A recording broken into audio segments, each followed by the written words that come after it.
My name is Mitch Garner. My name is Alex Rivera. Hello everyone, my name is Amos Aguilera. My name is Ramon Salinas. Logan Kirby, take one. Our topic is perceptual learning. What is perceptual learning?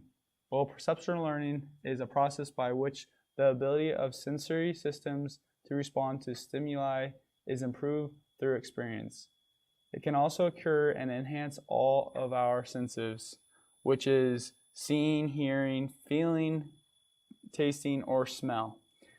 A perfect example of a new perceptual learning would be when I was a little kid, when I was about 5 or 6, and I put my hand on the stove and got a burn all over my hand. Ever since that, I knew from getting that burn from the stove, whenever I would see a stove, I would think there's a good chance it could be hot, and if I touch it, it would burn me. Going off of our topic of perceptual learning, we're going to jump into some of the history.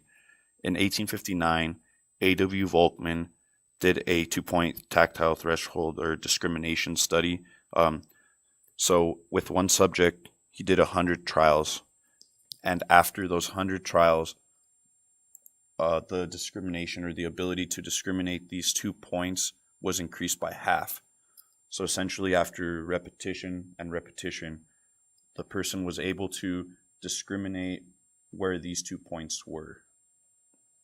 The 5 types of perceptual learning are auditory, visual, tactile, gustatory, and olfactory. So, from the studies we looked at, we believe that perceptual learning is implemented through motor learning in individuals. Since perceptual learning is achieved through repetition, it is assumed that motor learning is connected with the brain plasticity just like in perceptual learning. So now that we've told our stance of where we are with this topic, we're going to introduce some of the research articles that we looked up throughout the semester, starting with this graph. Perceptual learning can be influenced by the reward processing system and can show positive and negative effects towards the task at hand. With the correct feedback, perceptual learning can be achieved in a quicker time frame. We found 2 studies done, one involving rats and the other humans, where they were tasked with listening to a noise and then going towards a direction based on the frequency of the noise. And based on that, their perceptual learning was through visual and auditory stimuli. And in both the studies, they were rewarded with positive reinforcement, negative punishment, or nothing at all. In all the trials involving the subjects being tested, those that did the correct task, positive reinforcement was used, and when they did something wrong, negative punishment was used, and then in another control group, nothing was done at all. The group that had positive reinforcement did the best in their tasks, also learned the quickest, and had the highest percentages overall. The group that had negative punishment had one of the worst outcomes and did not learn as quickly. And the control group had nothing at all and were the comparison. Other important factors with perceptual learning are attention and feedback. In another study, one of the factors was that relates to perceptual learning was attention.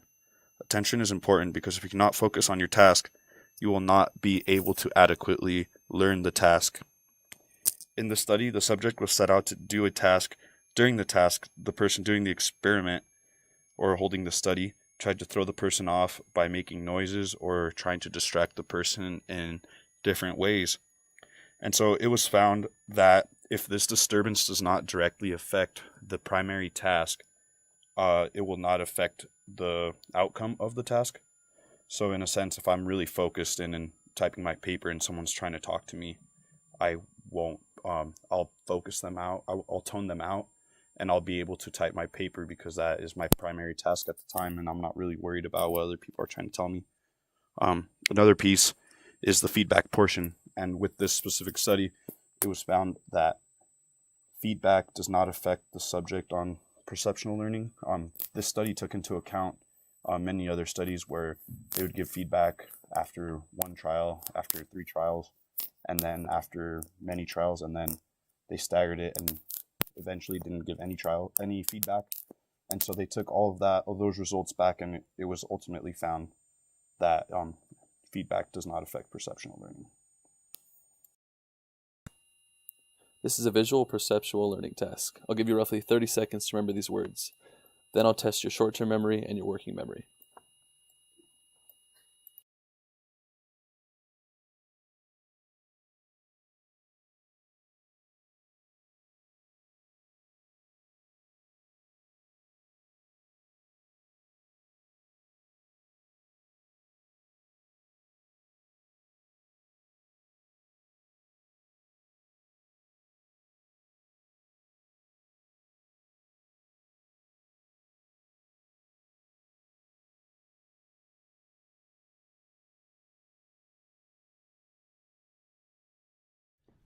We're going to test Ramon's perceptual learning of taste. He's going to be drinking a green Monster and a blue Monster to see if you can tell the difference. He's being blindfolded, and he has tried both monsters before. Go ahead and stick your arm out. Just this one. All right.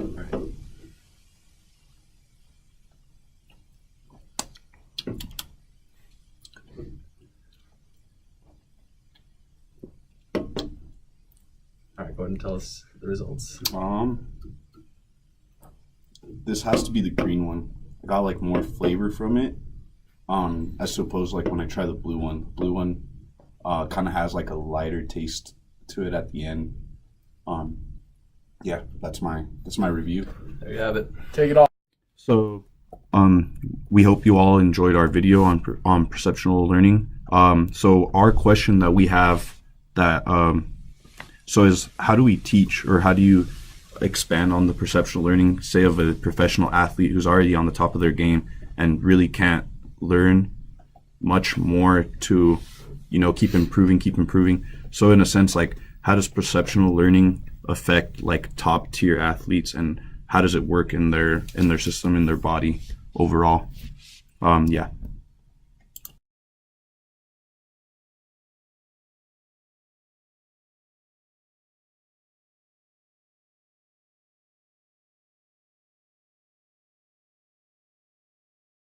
So now that we've kind of told you our stand of where we